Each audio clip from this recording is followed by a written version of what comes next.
A vida na fronteira das terras altas.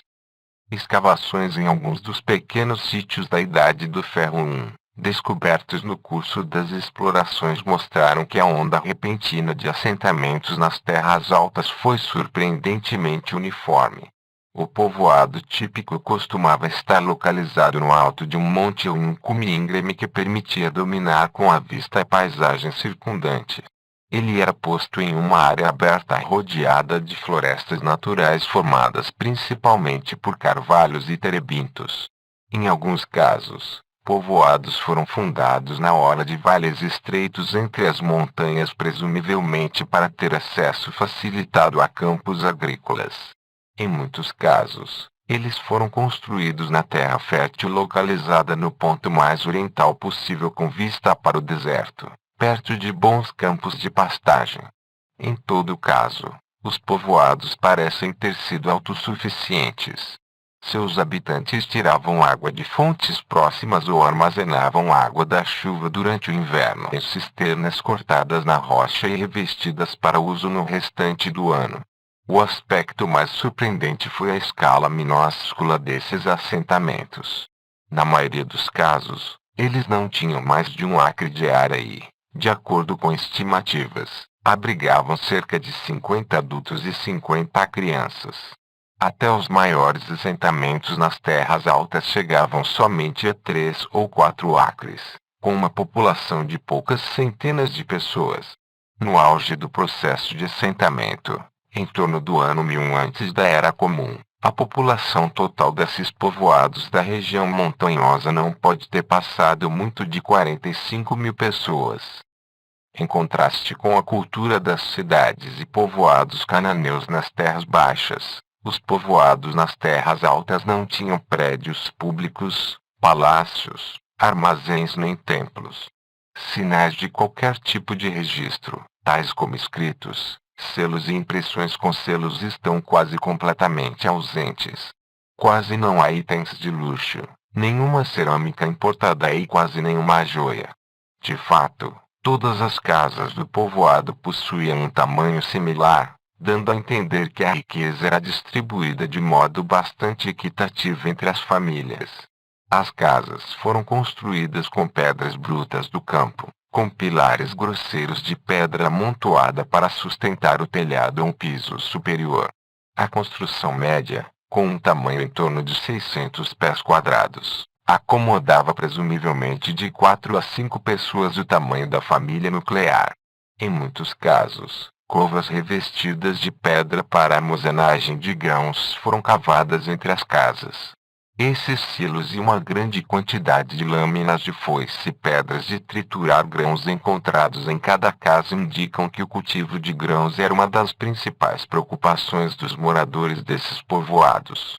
Contudo, a atividade pastoril ainda era importante. Pátios cercados perto das casas aparentemente eram usados para manter os animais protegidos durante a noite. As amenidades da vida eram simples. A cerâmica era rudimentar e básica, não havia recipientes trabalhados ou altamente decorados. Os utensílios domésticos consistiam principalmente de jarros para armazenar produtos e putis para cozinhar, os utensílios básicos para a vida cotidiana. Os jarros aparentemente eram usados para armazenar água, óleo e vinho. Praticamente nada sabemos sobre costumes funerários, aparentemente porque os túmulos eram simples e os mortos eram enterrados sem oferendas. Da mesma forma, quase não há indício de culto. Não foram encontrados santuários nos povoados, de modo que suas crenças especificamente religiosas são desconhecidas. Em um dos casos, em um minúsculo sítio no alto de um monte na região montanhosa norte, escavada por Amirai Mazar da Universidade Hebraica, foi descoberta uma estatueta de bronze representando um touro, indicando o culto das divindades cananeias tradicionais. Em outro sítio, no Monte Ebal, Adam Zertal, da Universidade de Haifa, descobriu uma estrutura de pedra não usual que ele identificou como um antigo altar israelita, mas ainda se discute a função precisa desse sítio e dos recintos murados que o cercam. Também é digno de nota em contraste com os relatos da Bíblia que falam de uma guerra quase contínua entre os israelitas e seus vizinhos, que os povoados não eram fortificados.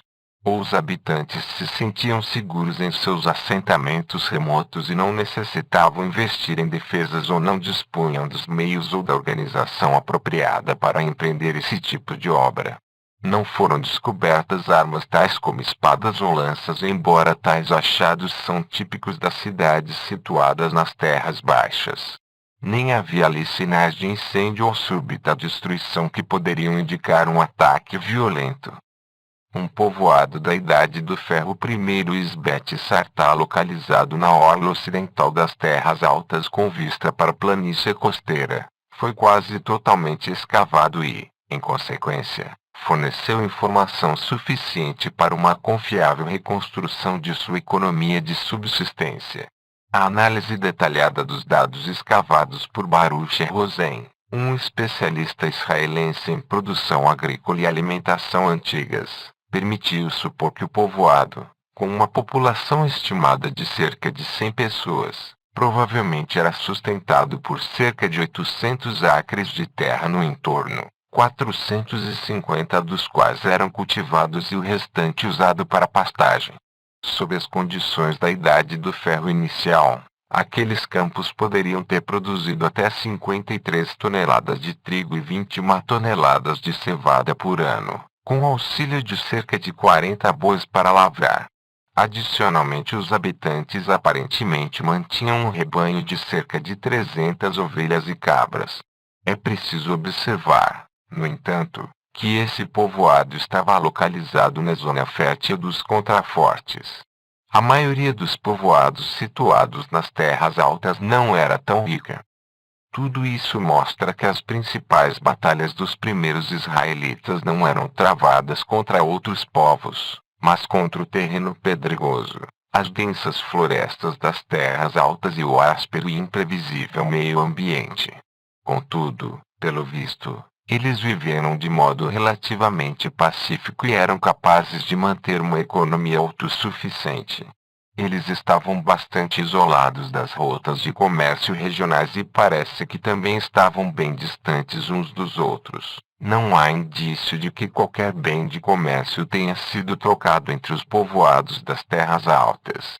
Logo, não é de se surpreender que não haja evidência de qualquer estratificação social significativa nesses povoados, nenhum sinal de prédios administrativos para funcionários públicos, residências confortáveis para dignitários ou uns produtos especializados de artesãos altamente qualificados. Os primeiros israelitas aparecem por volta de 1200 antes da Era Comum, como pastores e agricultores nos montes.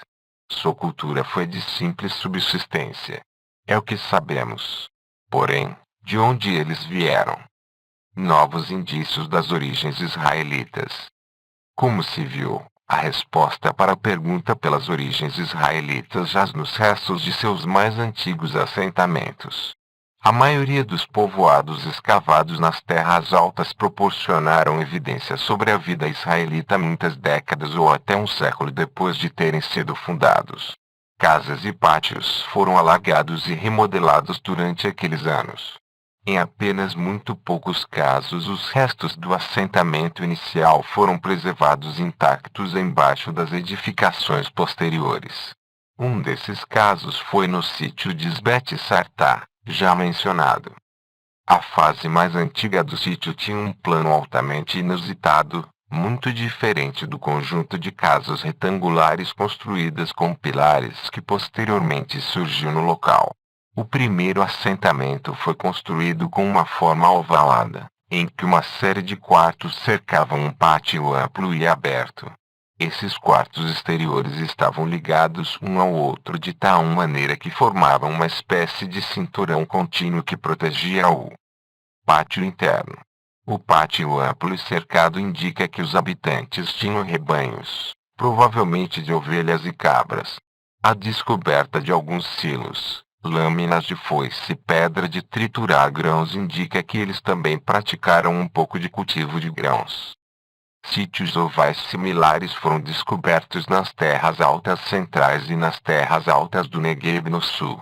Sítios comparáveis que datam de outros períodos foram encontrados no Sinai, no Jordão e em outras áreas do Oriente Médio.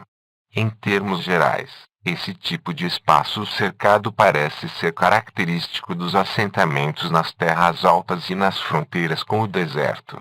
O plano desse povoado bem do início da Idade do Ferro primeiro é similar não só a sítios da Idade do Bronze e da Idade do Ferro nas estepes, mas também a acampamentos de tendas dos beduínos descritos e até fotografados por viajantes no deserto de Judá, na Transjordânia e no Sinai no final do século XIX e início do século XX, figura 14. Nesse tipo de acampamento, um arco de tendas cerca um pátio aberto, no qual eram mantidos os rebanhos à noite. Os sítios das terras altas e do Negueb durante a Idade do Ferro são curiosamente similares em forma, tamanho e quantidade de unidades.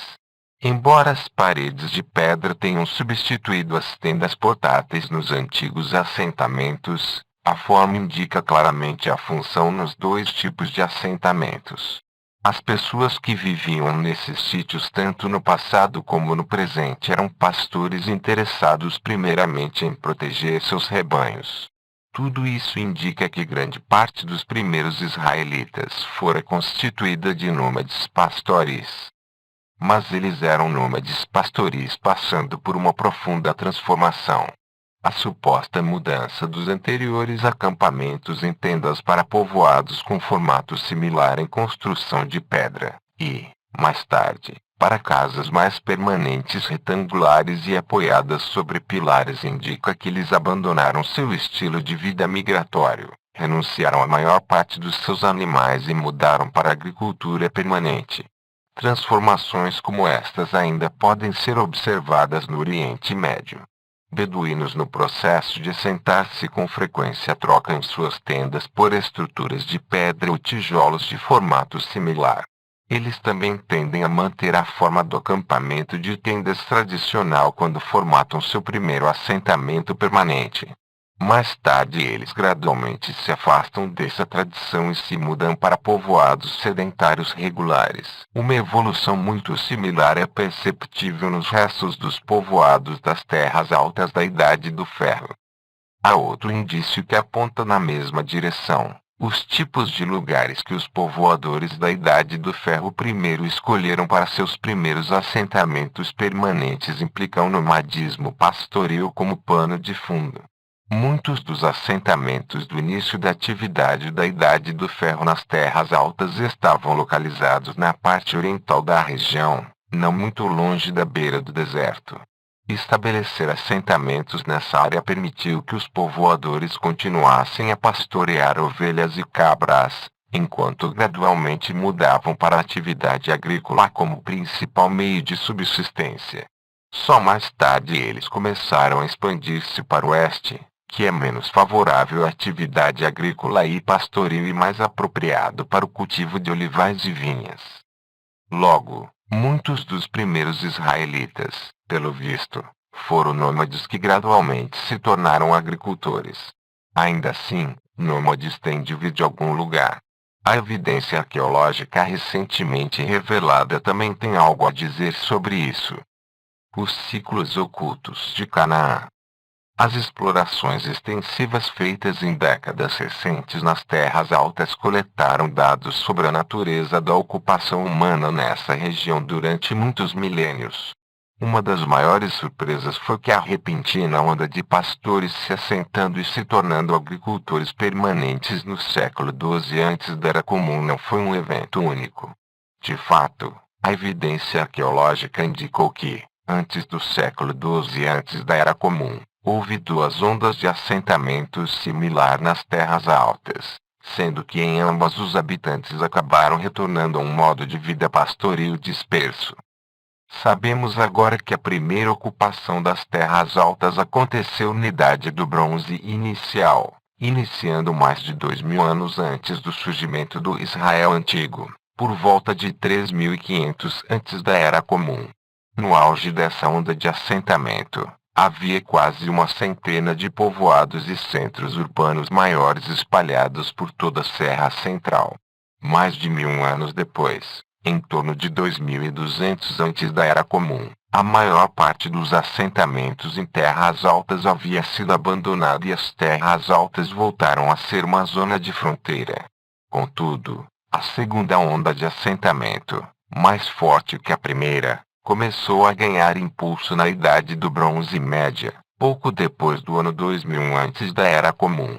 Essa onda começou com o estabelecimento de pequenos povoados esparsos que gradualmente evoluiu para uma rede complexa de cerca de 220 assentamentos, indo de povoados a centros urbanos e a centros regionais fortificados. A população dessa segunda onda de assentamento foi estimada em cerca de 40 mil. Muitos dos principais centros fortificados desse período Hebron, Jerusalém, Betel, Silo e Siquém viriam a tornar-se centros importantes na época dos israelitas. Contudo, a segunda onda de assentamento em terras altas terminou em algum momento do século XVII antes da Era Comum. E dessa vez as terras altas permaneceriam uma zona de fronteira esparsamente povoada por 4 séculos. Por fim, como terceira onda principal, o assentamento israelita antigo começou por volta de 1200 antes da Era Comum. Como seus predecessores, ele começou principalmente com pequenas comunidades rurais, com uma população inicial de aproximadamente 45 mil pessoas em 250 sítios. Gradualmente ele foi evoluindo para um sistema maduro de grandes cidades, centros comerciais regionais de médio porte e pequenos povoados. Na crista dessa onda assentamento no século VIII antes da Era Comum, após o estabelecimento dos reinos de Judá e Israel, ele abrangeu mais de 500 sítios com uma população de aproximadamente 160 mil pessoas. Esse drástico crescimento populacional se tornou possível graças à plena utilização do potencial agrícola da região. As terras altas oferecem excelente terreno para o cultivo de olivas e vinhos, setores mais lucrativos da economia tradicional do Oriente Médio. Em todos os 3 períodos de assentamento extensivo nas terras altas, o excedente de vinho e azeite de oliva parece ter sido enviado para as terras baixas e até exportado para além das fronteiras de Canaã, especialmente para o Egito. Recipientes de armazenamento da Idade do Bronze inicial encontrados no Egito foram analisados e descobriu-se que foram feitos de argila das terras altas cananeias. Em um caso extraordinário, um jarro de Canaã ainda continha restos de sementes de uvas. Em consequência, as similaridades entre os padrões de assentamento das 3 principais ondas são evidentes. Em muitos casos, sítios em particular foram ocupados em todos os 3 períodos. Tão importante quanto isso é que os padrões globais de assentamento em todas as ondas tinham certas características em comum. Em primeiro lugar, parece que a parte sul das terras altas sempre foi menos povoada do que a parte norte, o que, como veremos, resultou de seus ambientes naturais muito diferentes. Em segundo lugar, parece que cada onda de crescimento demográfico começou no leste e gradualmente se expandiu para o oeste. Por fim, cada uma das 3 ondas é caracterizada por uma cultura material mais ou menos similar: cerâmica, arquitetura e o plano do povoado, que provavelmente foi resultado de condições ambientais e econômicas similares. Nos períodos entre os pontos altos do assentamento nas terras altas, quando as cidades, áreas urbanas e até a maioria dos povoados foram abandonados, as terras altas de modo nenhum ficaram desertas. Importante evidência a favor disso advém de uma fonte inesperada, não de inscrições ou prédios escavados, mas de uma análise detida de ossos de animais escavados. Entre os ossos coletados em sítios que floresceram durante períodos de assentamento intenso nas terras altas, há uma quantidade relativamente grande de ossos de gado, que geralmente indica agricultura extensiva e o uso do arado. De fato, essas proporções são similares ao que vemos em comunidades agrícolas de povoado tradicionais no Oriente Médio atual. Contudo, uma drástica diferença pode ser vista nos ossos coletados em poucos sítios nas terras altas que continuaram a ser ocupados nos períodos entre as principais ondas de assentamento. A quantidade de gado vacuno é mínima, mas há uma proporção excepcionalmente grande de ovelhas e cabras. Isso é similar à composição de rebanhos entre grupos de beduínos. Para os pastores que se ocupam apenas marginalmente com a agricultura sazonal e passam a maior parte do ano procurando novas pastagens, o gado vacuno pesado e lento é um fardo. Ele não consegue se deslocar tão rápido como as ovelhas e as cabras. Assim, nos períodos de assentamento intenso nas terras altas, mais pessoas se ocuparam com a agricultura. Nos anos de crise, as pessoas praticavam o pastoreio de ovelhas e cabras. Essas drásticas flutuações são comuns. No Oriente Médio, as pessoas sempre souberam mudar rapidamente da vida do povoado para a criação de animais ou do pastoreio para a agricultura sedentária de acordo com a evolução das condições políticas, econômicas ou mesmo climáticas. Muitos grupos em toda a região foram capazes de mudar de estilo de vida de acordo com o que mais interessava para ele no momento e a avenida que conectava a vida do povoado com o nomadismo pastorio sempre foi uma via de duas mãos. Os estudos antropológicos da história dos assentamentos no Jordão, no sudoeste sírio e no Vale do Médio Eufrates, levados a termo no século XIX e no início do século XX mostram exatamente isso. Impostos cada vez mais pesados e ameaças de recrutamento para o exército otomano figuravam entre os fatores que impeliram incontáveis famílias dos povoados a abandonar suas casas nas regiões agrícolas e desaparecer no deserto. Ali elas se ocuparam com a criação de animais, que sempre foi um modo de vida mais resiliente, embora menos confortável. O processo inverso se deu em época de melhoria da segurança e das condições econômicas. As comunidades sedentárias foram fundadas por ex-nômades ou estes se associaram àquelas, desempenhando um papel especializado na sociedade bipartite ou dimórfica. Um dos segmentos dessa sociedade se especializava na agricultura enquanto o outro continuava com o tradicional pastoreio de ovelhas e cabras. Esse padrão possui significado especial para a pergunta: quem foram os primeiros israelitas? Isso porque os dois componentes da sociedade do Oriente Médio, agricultores e nômades pastoris, sempre mantiveram uma relação econômica interdependente, mesmo que às vezes houvesse tensão entre os dois grupos. Os nômades precisavam dos mercados dos povoados estabelecidos para obter o cereal e outros produtos agrícolas, enquanto os agricultores dependiam dos nômades em função do suprimento regular de carne, laticínios e couro. Contudo, os dois lados do intercâmbio não eram inteiramente igualitários. Os moradores dos povoados podiam contar com sua própria produção para sobreviver, ao passo que os nômades pastoris não tinham como subsistir apenas com os produtos de seus rebanhos. Eles necessitavam cereal para suplementar e balancear sua dieta altamente gordurosa de carne e leite. Enquanto havia moradores de povoados para fazer comércio, os nômades podiam continuar a concentrar-se na criação de animais. Porém, quando não havia como conseguir cereal em troca de produtos animais, os nômades pastoris eram forçados a produzi-los por conta própria. E aparentemente foi isso que causou a onda repentina de assentamentos nas terras altas. Em particular na terra de Canaã da Idade do Bronze Tardia, a existência de grandes populações de nômades pastoris nas terras altas e nas orlas dos desertos foi possível somente enquanto as cidades-estado cananeias e os povoados cananeus podiam produzir um excedente adequado de cereal para comerciar. Essa foi a situação durante 3 séculos da dominação egípcia sobre Canaã. Porém, quando aquele sistema político entrou em colapso no século XII antes da Era Comum, suas redes econômicas deixaram de funcionar. É plausível presumir que os moradores dos povoados de Canaã foram forçados a concentrar-se na subsistência local e deixaram de produzir um excedente significativo de cereal para além daquilo que necessitavam para si mesmos.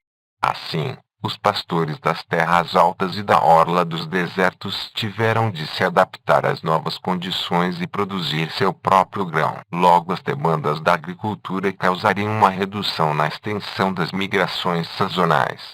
Nesse caso, os rebanhos tiveram de ser reduzidos na medida em que o período das migrações diminuía e, devido ao esforço crescente investido na agricultura, ocorreu uma mudança permanente para a sedentarização.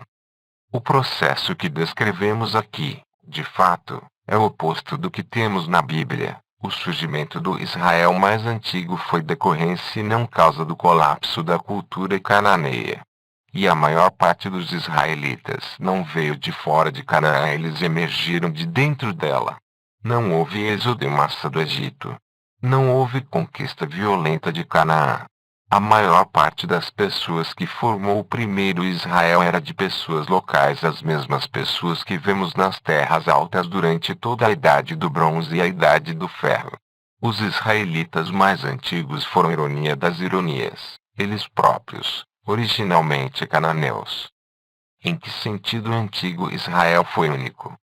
Nas áreas mais férteis das terras altas a leste do Jordão, constatamos os mesmos altos e baixos na atividade sedentária, a mesma crise na Idade do Bronze tardia, exatamente a mesma onda de assentamento na Idade do Ferro, e as explorações arqueológicas levadas a cabo no Jordão revelaram que a história do assentamento dos territórios de Amon, Moabe e Edom foi muito similar à do Israel mais antigo. Poderíamos tomar nossa descrição arqueológica de um povoado israelita típico da Idade do Ferro primeiro nas terras altas oeste do Jordão e usá-la quase sem modificações como descrição de um povoado moabita antigo.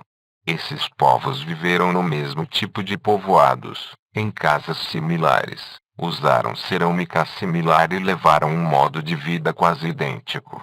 Contudo, a partir da Bíblia e de outras fontes históricas, sabemos que as pessoas que viveram nos povoados da Idade do Ferro primeiro a leste do Jordão não se tornaram israelitas. Em vez disso, elas formaram mais tarde os reinos de Amon, Moabe e Edom.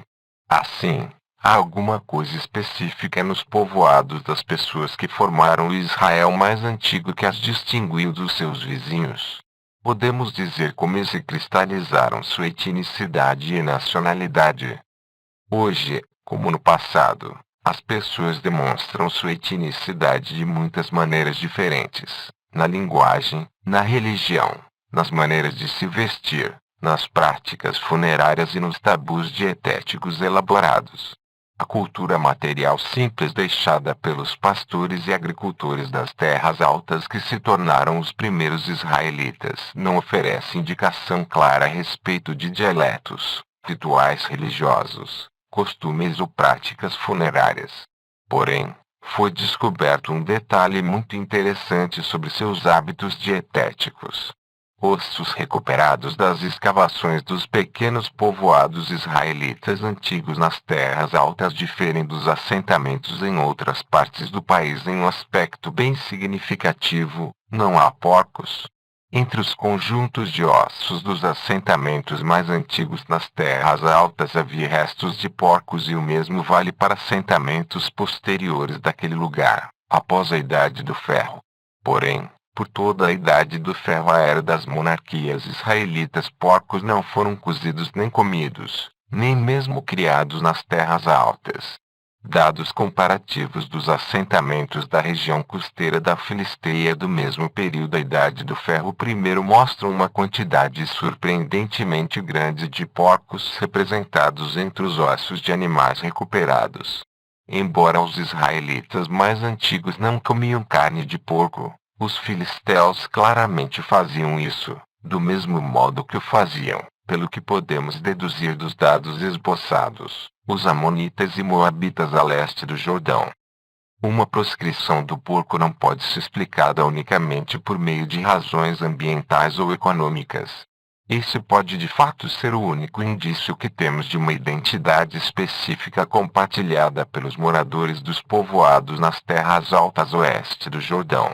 Talvez os proto-israelitas pararam de comer porco meramente porque os povos à sua volta, seus adversários, o comiam, e começaram a se ver como diferentes deles. Práticas culinárias e costumes dietéticos distintos constituem duas das maneiras pelas quais se formam fronteiras étnicas. O monoteísmo e as tradições do Êxodo e da Aliança aparentemente vieram muito depois. Meio milênio antes da composição do texto bíblico, com suas leis e seus regulamentos dietéticos detalhados, os israelitas escolheram por razões que não estão inteiramente esclarecidas não comer carne de porco. Ao fazer o mesmo, os judeus modernos dão continuidade à mais antiga prática cultural arqueologicamente atestada do povo de Israel, o livro dos Juízes e Judá no século VII. Jamais saberemos até que ponto as histórias no livro dos Juízes estão baseadas em memórias autênticas de heróis locais e conflitos de povoados preservadas no decorrer dos séculos na forma de poemas épicos ou contos populares.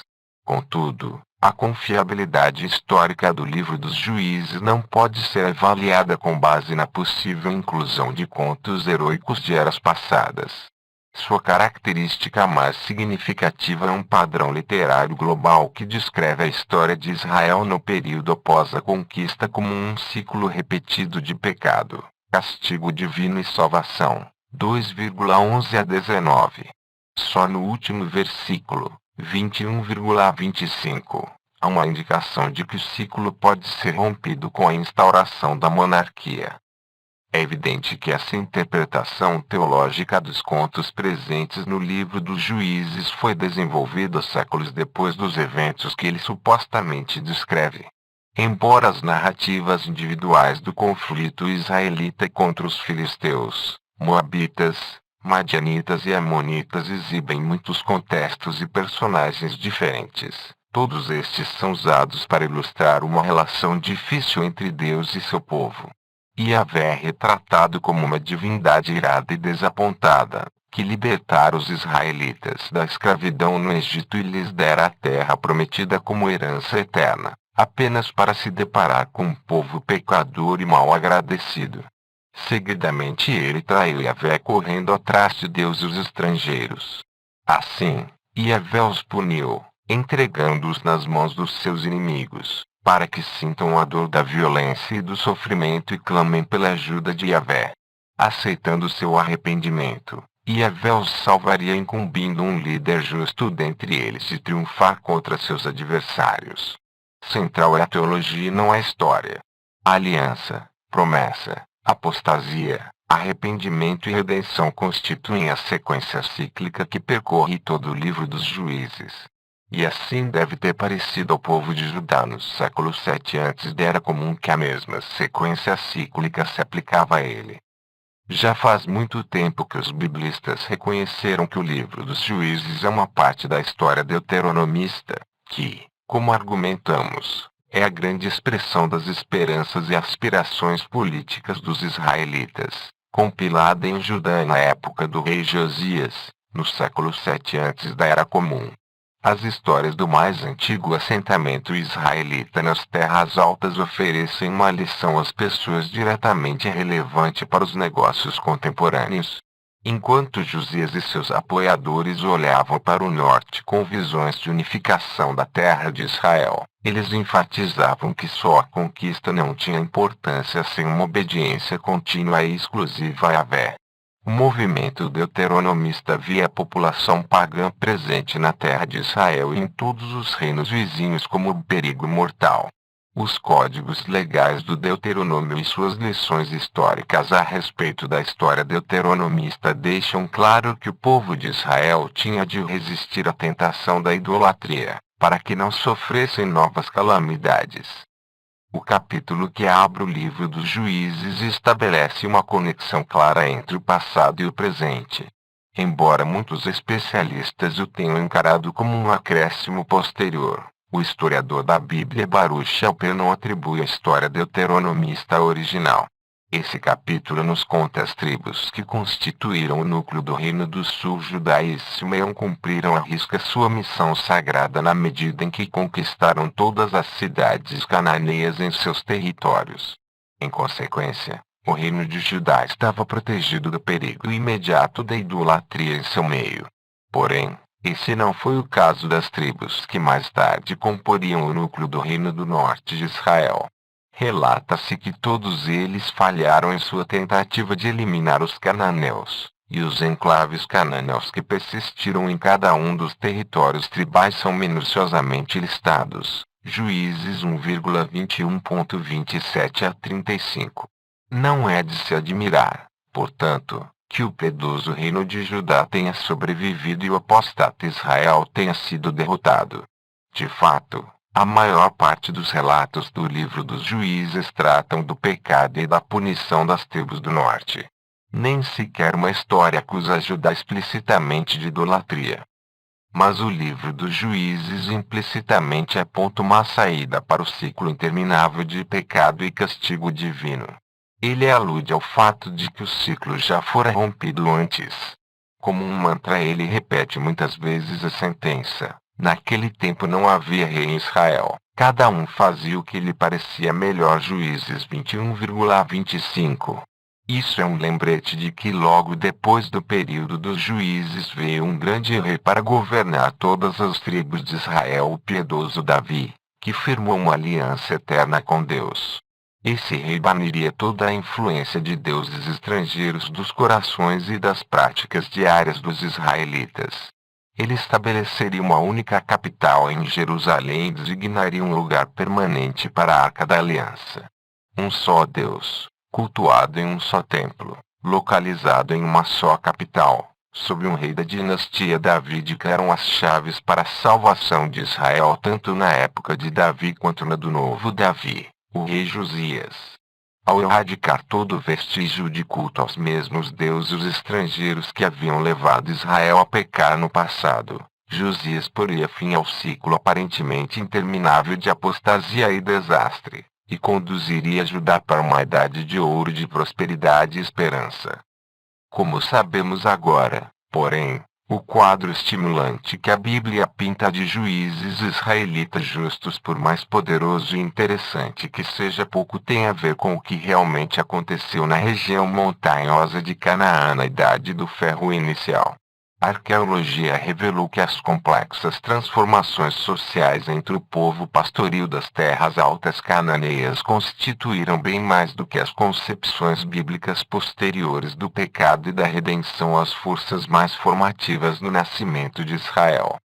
Apesar de não haver maneira de saber se identidades étnicas atingiram sua forma plena nessa época, identificamos esses povoados distintos das terras altas como israelitas, já que muitos deles estiveram continuamente ocupados até o período das monarquias, uma época sobre a qual dispomos de fontes abundantes, tanto bíblicas quanto extrabíblicas, atestando que seus habitantes se identificavam conscientemente como israelitas. 5. Memórias de uma Idade de Ouro. No templo e no palácio real de Jerusalém, o Israel bíblico encontrou seu foco espiritual permanente após séculos de lutas e migração. Como narram os livros de Samuel, a unção de Davi, filho de Jessé, como rei sobre todas as tribos de Israel finalizou o processo que tinha começado com a promessa original de Deus a Abrão tantos séculos antes. O caos de violência do período dos juízes cedeu lugar a um período em que as promessas de Deus poderiam ser estabelecidas com segurança sob um rei justo. Embora a primeira escolha para o trono de Israel tivesse sido taciturno e belo Saul da tribo de Benjamim, foi seu sucessor Davi que se tornou a figura central na antiga história israelita. A respeito do fabuloso rei Davi há uma quantidade quase incontável de canções e histórias.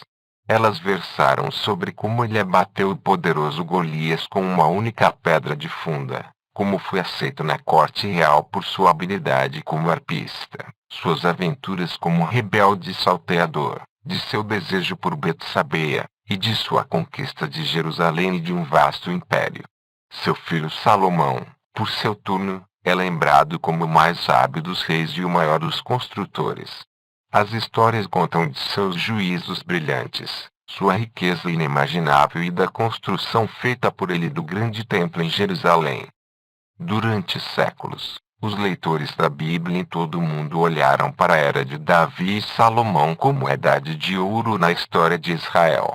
Até recentemente muitos especialistas concordavam em que a monarquia unida foi o primeiro período bíblico que podia verdadeiramente ser considerado histórico. Diferentemente das memórias nebulosas das migrações dos patriarcas ou do milagroso êxodo do Egito ou das visões sangrentas dos livros de Josué e Juízes, a história de Davi foi uma saga altamente realista de manobra política e intriga dinástica. Mesmo que muitos detalhes das façanhas iniciais de Davi certamente constituem elaborações lendárias, os especialistas por muito tempo acreditaram que a narrativa da ascensão ao poder combina bem com a realidade arqueológica. O assentamento inicial disperso dos israelitas em seus povoados na região montanhosa lentamente foi evoluindo para formas mais centralizadas de organização. E a ameaça aos israelitas representada pelas cidades filisteias da costa teriam provocado a crise que precipitou o surgimento da monarquia israelita. De fato, os arqueólogos identificaram estratos claros de destruição das antigas cidades cananeias e filisteias que eles acreditaram demarcar o itinerário das amplas conquistas de Davi. E os impressionantes portões e palácios de cidades postos a descoberto em vários sítios importantes de Israel foram vistos como evidência das atividades de construção de Salomão. Contudo, muitas das escolhas arqueológicas que reforçavam a base histórica das narrativas de Davi e Salomão foram questionadas recentemente. A extensão real do Império Davídico é objeto de debate acalorado. Escavações em Jerusalém não conseguiram produzir evidências de que ela foi uma grande cidade na época de Davi ou Salomão. E os monumentos atribuídos a Salomão estão sendo associados mais plausivelmente com outros reis. Assim, a reconsideração da evidência possui graves implicações. Porque se não houve patriarcas nem êxodo nem conquista de Canaã nem monarquia unida próspera sob Davi e Salomão, podemos dizer que algum dia existiu mesmo um antigo Israel bíblico, como descrito nos 5 livros de Moisés e nos livros de Josué, Juízes e Samuel. Uma dinastia real para Israel. A epopeia bíblica da transformação de Israel do período dos juízes até o período da monarquia começa com uma grande crise militar. Como descrito em 1 Samuel 45, os exércitos filisteus em massa desbarataram os soldados israelitas recrutados das tribos e levaram a sagrada Arca da Aliança como despojo de guerra. Sob a liderança do profeta Samuel, um sacerdote do santuário em Silo, localizado ao meio caminho entre Jerusalém e Siquém, os israelitas mais tarde recuperaram a arca, que foi trazida de volta e instalada no povoado de Cariat Arim, a oeste de Jerusalém. Porém, o tempo dos juízes claramente havia passado. As ameaças militares com que o povo de Israel se confrontava requeriam uma liderança em tempo integral. Os anciãos de Israel reuniram-se na casa de Samuel em Ramá, a norte de Jerusalém, e lhe pediram para indicar um rei para Israel, a exemplo de todos os povos. Embora Samuel tenha advertido contra os perigos da monarquia em uma das mais eloquentes passagens antimonárquicas da Bíblia, 1 Samuel 8,10 a 18, Deus o instruiu a fazer o que o povo estava pedindo. E Deus revelou o seu eleito a Samuel. O primeiro rei de Israel seria Saul, filho de Cis, da tribo de Benjamim. Saul era um jovem belo e um guerreiro destemido, mas alguém cujas dúvidas interiores e violações ingênuas das leis divinas do sacrifício, do despojo de guerra e de outras prescrições sagradas, 1 Samuel 15,10 a 26, levariam à sua rejeição definitiva e, por fim, em seu suicídio trágico no Monte Gilboé, quando os israelitas foram derrotados pelos filisteus. Mesmo ainda sendo rei de Israel, Saul não estava ciente de que seu sucessor já havia sido escolhido. Deus instruiu Samuel a ir até a família de Jessé de Belém, pois escolheu um dos seus filhos para rei. Samuel 16,1. O mais novo daqueles filhos era um pastor ruivo de bela aparência chamado Davi, que finalmente traria salvação a Israel. Primeiro há uma tremenda demonstração de intrepidez de Davi no campo de batalha. Os filisteus voltaram a se juntar para travar guerra contra Israel e os dois exércitos se defrontaram no vale do Terebinto na Cefilá. A arma secreta dos filisteus era o guerreiro gigante Golias, que zombou do Deus de Israel e desafiou qualquer guerreiro israelita a topar um combate individual com ele.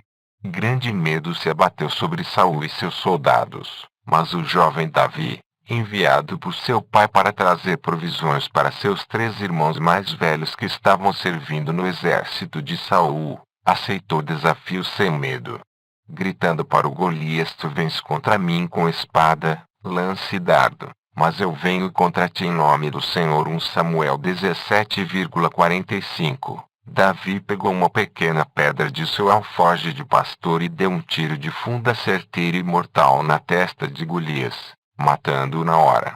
Os filisteus foram derrotados. Davi, o novo herói de Israel, fez amizade com Jonatas, o filho de Saul, e casou-se com Micol, a filha do rei.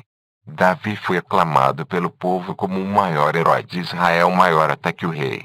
Os gritos entusiasmados dos seus admiradores: Saul matou seus 1000, e Davi seus 10.000. 1 Samuel 18,7. Deixaram o rei Saul enciumado. Era apenas uma questão de tempo para que Davi contestasse a liderança de Saul e reclamasse o trono de todo Israel. Fugindo da fúria assassina de Saul, Davi se tornou líder de um bando de fugitivos e mercenários, reunindo em torno de si pessoas com dificuldades na vida ou profundamente endividadas. Davi e seus homens se deslocavam pelos contrafortes da Cefilá, no deserto de Judá e na orla sul da região montanhosa de Judá, todas elas regiões localizadas longe dos centros de poder do reino de Saul a norte de Jerusalém. Tragicamente, em batalha com os filisteus bem ao norte, no monte Gilboé, os filhos de Saul foram mortos pelo inimigo e Saul tomou sua própria vida. Davi rumou rapidamente até a antiga cidade de Hebrom em Judá, onde o povo de Judá o declarou rei. Esse foi o início de um grande estado e de uma grande linhagem davídica, o início da gloriosa monarquia unificada. Depois que Davi e seus homens superaram os focos restantes de oposição entre os apoiadores de Saul, representantes de todas as tribos se reuniram devidamente em Hebrom para declarar Davi rei sobre todo Israel. Após reinar 7 anos em Hebrom, Davi se deslocou para o norte para conquistar o baluarte jebusita de Jerusalém, até aquele momento não reclamado por nenhuma das tribos de Israel, para fazer dele sua capital. Ele ordenou que a Arca da Aliança fosse trazida de Cariate Jearim. Então, Davi recebeu uma promessa assombrosa e incondicional de Deus. Assim diz o Senhor Todo-Poderoso: eu te tirei das pastagens e do cuidado do rebanho, para seres chefe do meu povo Israel. Eu te acompanhei em todos os lugares por onde andaste e eliminei diante de ti todos os teus inimigos. Tornarei o teu nome tão famoso como o dos homens mais famosos da terra. Escolherei um lugar para o meu povo Israel, onde o fixarei, de modo que possa morar lá sem sobressaltos, e homens violentos não tornem a oprimi-lo como antigamente, quando eu estabelecia juízes para o meu povo Israel. Eu te concedi sossego da parte de todos os teus inimigos, e agora o Senhor te anuncia que te fará uma casa. Quando chegares ao fim dos teus dias e repousares com teus pais, farei surgir depois de ti um descendente teu e confirmarei a sua realeza. Ele construirá uma casa para o meu nome e eu darei firmeza a seu trono para sempre. Eu serei para ele um pai, e ele será para mim um filho. Se ele proceder mal, eu o castigarei com vara de homens e com açoites humanos. Mas nunca retirarei dele o meu favor, como retirei de Saul, que eliminei da tua presença.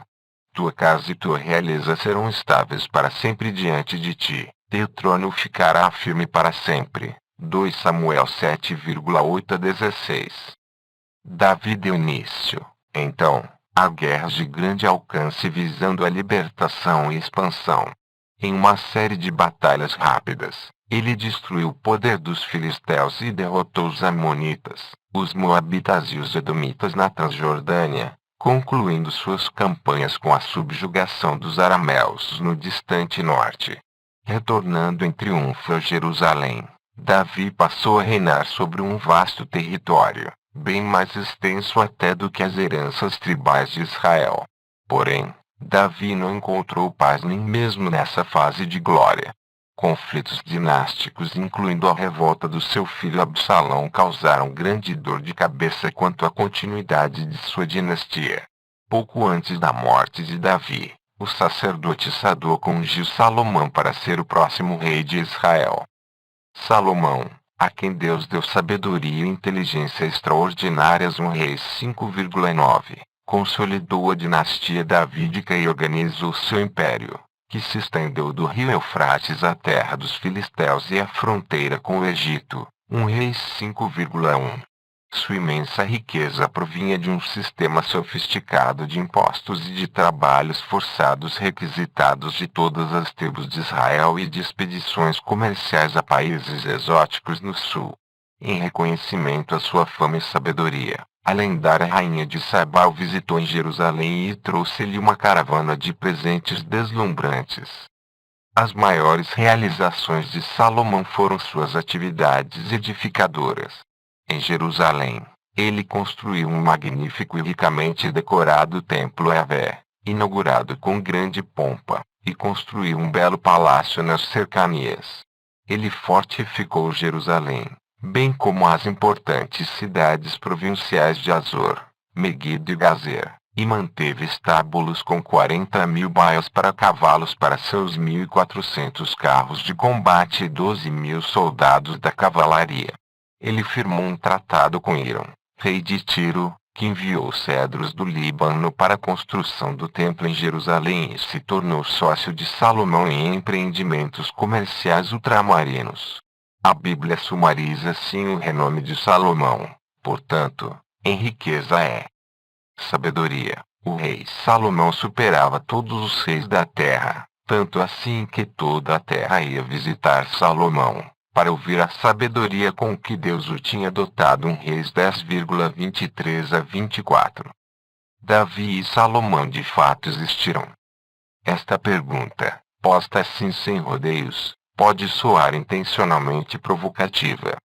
Davi e Salomão são ícones religiosos tão centrais tanto para o judaísmo quanto para o cristianismo que as recentes afirmações de críticos radicais da Bíblia, dizendo que o rei Davi não é um personagem mais histórico do que o rei Arthur, foram saudadas por muitos círculos religiosos e científicos com indignação e desdém.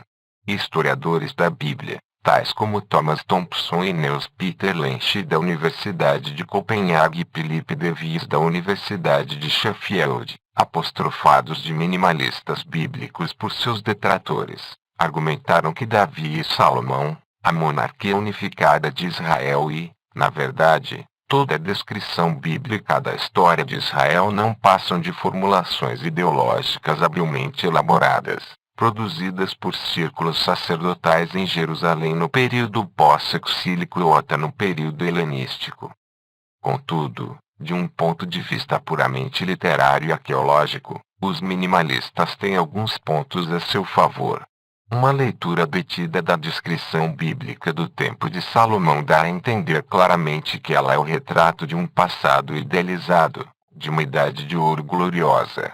Os relatos sobre a fabulosa riqueza de Salomão, tornando a prata tão comum em Jerusalém como as pedras, de acordo com o Reis 10,27, e seu harém lendário, que abrigava 700 esposas e princesas e 300 concubinas, de acordo com o Reis 11,3, constituem detalhes demasiado exagerados para serem verdade. Além disso, a despeito de toda a riqueza e todo o poder relatado, nem Davi nem Salomão são mencionados em um único texto egípcio ou mesopotâmico conhecidos. E a evidência arqueológica em Jerusalém a favor dos famosos projetos de construção de Salomão são inexistentes. Escavações do século XIX ao início do século XX em torno do Monte do Templo em Jerusalém não conseguiram identificar nenhum vestígio sequer do fabuloso Templo de Salomão nem do complexo do palácio. E, ao passo que certos níveis e certas estruturas em sítios localizados em outras regiões do país de fato foram vinculados à era da monarquia unificada, falta muito para que a sua datação seja esclarecida, como veremos. Em contrapartida, fortes argumentos foram levados a campo contra algumas das objeções dos minimalistas. Muitos especialistas argumentam que faltam restos do período salomônico em Jerusalém porque eles foram completamente erradicados pelas maciças construções herodianas no Monte do Templo durante o período romano inicial. Ademais, a ausência de referências externas a Davi e Salomão em inscrições antigas é perfeitamente compreensível, já que a época em que se acredita que eles reinaram, cerca de 1005 cerca de 930 antes da Era Comum, foi um período em que os grandes impérios do Egito e da Mesopotâmia estavam em declínio. Assim, não é de se surpreender que não haja referências nem a Davi nem a Salomão nos raros textos egípcios ou mesopotâmicos contemporâneos. Contudo, no verão de 1993, no sítio bíblico de Telefônida no norte de Israel, foi descoberto um artefato fragmentado que mudaria para sempre a natureza do debate. Trata-se de inscrição Casa de Davi, parte de um monumento de basalto negro, encontrada quebrada e reutilizada em um extrato posterior como pedra de construção. Escrita em aramaico, a língua dos reinos arameus da Síria, ela relata os detalhes de uma invasão de Israel por um rei arameu cujo nome não é mencionado nos fragmentos descobertos até agora. Porém, é difícil pôr em dúvida de que ela conta a história do ataque de Hazael, rei de Damasco, ao reino do norte de Israel por volta de 835 antes da Era Comum. Essa guerra aconteceu na época em que Israel e Judá eram reinos separados e o desfecho foi uma amarga derrota de ambos. A parte mais importante da inscrição é a descrição de Hazael, vangloriando-se de seus inimigos. Eu matei Jorão, filho de Acabe, rei de Israel, e eu matei Ocosias, filho de Jeorão, rei da casa de Davi. E eu transformei suas cidades em ruínas e converti suas terras em desolação. Esta é uma evidência cabal da fama da dinastia davídica menos de 100 anos depois do reinado de Salomão, filho de Davi. O fato de que o Judá, ou talvez sua capital, Jerusalém, é referida apenas com uma menção à casa regente é evidência clara de que a reputação de Davi não foi uma invenção literária de um período muito posterior. Além disso, o especialista francês André Lemaitre recentemente propôs que uma referência similar à da casa de Davi pode ser encontrada na famosa inscrição de Mesa, rei de Moabe no século IX antes da Era Comum, que foi encontrada no século XIX a leste do Mar Morto. Logo, a casa de Davi era conhecida em toda a região. Isso claramente valida a descrição bíblica de um personagem chamado Davi que se tornou o fundador da dinastia dos reis judaítas em Jerusalém. Por conseguinte, a questão que devemos encarar não é mais a da mera existência de Davi e Salomão. Devemos verificar agora se a descrição extensa das grandes vitórias militares de Davi e dos grandes projetos de construção de Salomão é coerente com evidência arqueológica.